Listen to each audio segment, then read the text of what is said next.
আসসালামু আলাইকুম। আন্নের গো ব্যাকের কি অবস্থা? আই সন্দীপ মাইয়া আর যাই ইসা হুরি দি আলু রান্নু হে কথা লাই প্রথমে ইসা মাছ গুণ একান তাবার মধ্যে টালি লমু। ইসা হুরি গুণ টালি লইবার কারণ কি জানেননি? তাইলে ইসা হুরিতে যে একান বাজে গন্ধ করে গন্ধগান করতো না। এর হরে আরেক ফাঁকি দিয়ে একানা গরম হানি দিছি। টালন নিয়ে ইসা মাছ গুণ গরম হানির মধ্যে ডালি দুমু। পুরি মাছের ভিতরে বিভিন্ন হোকা মাকড় থাকে, এরকম গরম হানির মধ্যে দুইলে হোকা গুণ মরি যায় আর সুন্দর করে পরিষ্কার হয়ে যায়। এবার যাই আসল রেসিপি। হিয়ানে প্রথমে আমি উগ্র ডেকচিতে কেনা তেল দিয়ে তেল গিন গরম করে হিয়ানে হিঁয়াজ দিয়ে দিছি। হিয়ার হরে রন বাটা দিছি।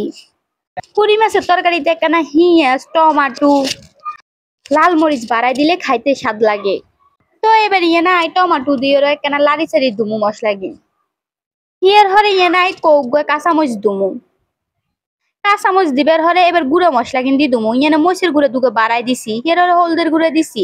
হিয়ার হরে জিরে দি নুন দি আবার মশলা কিনে কেনা কষাই টসাই লমু। টমেটো কিনে একদম গলি জনর্যন্ত কষামু। হিয়ার হরে ইয়ে না ইসা মাছ গুন দি দুমু। এই হুড়ি ইসা মাছতে যে কি ময়লা বার হয়েছে, যে সঙ্গে গরম পানির মধ্যে ভিজাই দিছি।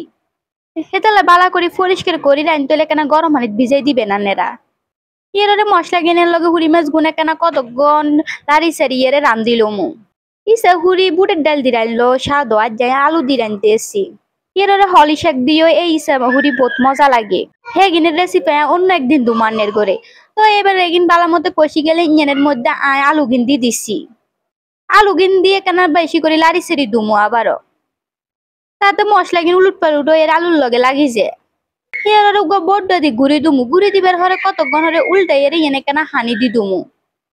তুমি কিন্তু এক কানো হানি দিনো আগুন কমাই এরে জাল দি রাইনছি।